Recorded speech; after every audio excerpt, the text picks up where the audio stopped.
Good morning, children. Welcome to today's lecture. And according to timetable, we have English literature today. And today we'll be starting the sixth chapter, that is One Thing at a Time. This poem tells you about the habits of human. You know, all are in a habit of doing more than one thing at a time. Like you are children, when you come to school, what do? If the teacher tells you to write something and copy something from the blackboard, what do? With writing, what do? You talk to your friends. And with this, you make a lot of spelling mistakes in your copies. So that only the teacher points you out that if you are writing, so concentrate on writing, don't talk. That is because if you don't talk and you only concentrate on writing, you will make less errors, less spelling mistakes.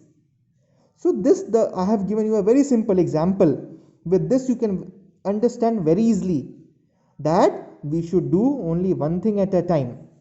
Let us take any other example.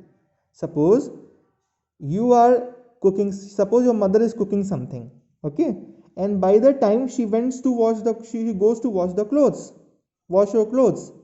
So what happens after some time? So can she cook that food nicely with that same dedication, same effort? No, that food will not be that much tasty. So that is the thing. If we do our work, one work at a time, then only we will be able to finish our work.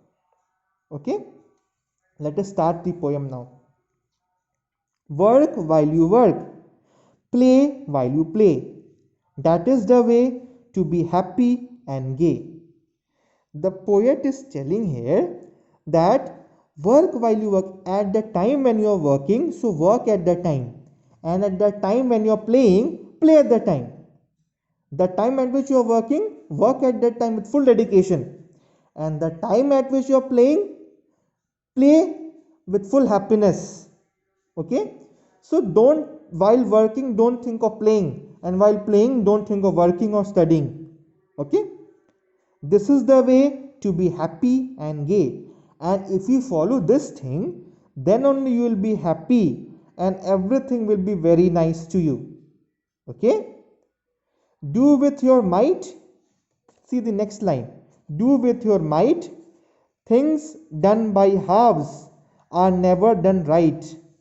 Okay, so the poet is saying that do with your might. Might means power, might means full dedication, full efforts. Whatever work you are doing, do with your full power, full efforts, full dedication.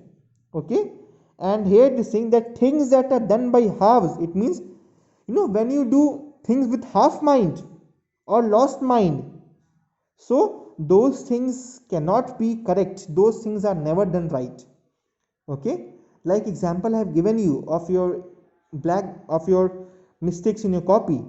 If you are talking at the same time, you are writing also and you are talking also, so you will make spelling mistakes, right?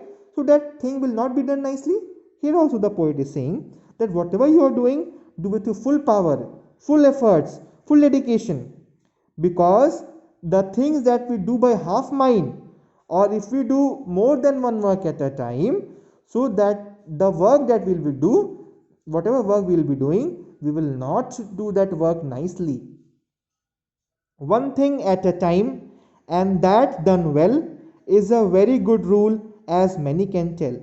So here the poet is saying, if we do one thing at a time, so everything will be done very nicely. The work that we are doing, it will be done very nicely, and it is a very good rule, as many can tell.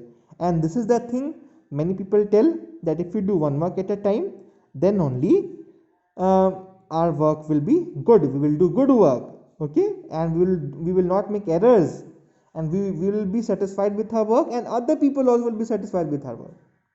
Okay, so this is a very short poem, very nice poem, which is made for you all. Like you all are in a habit of doing multitasking. This is a very bad habit. Multitasking is correct, but not every time. Okay, so we should do only one work at a time. If we are studying, so we should study. If we are playing, so we should play. If we are eating, so we should eat only. We should not watch TV at that time, nor we should watch mobile phones. Okay, that thing we should do. Is it clear? So this is only the poem. Here are the exercises. I'll be sharing a PDF of it. Okay, and you'll be doing it in your book and copybook also. I'll be sharing. Thank you children for listening. Now we'll be meeting in the next lecture. Thank you so much.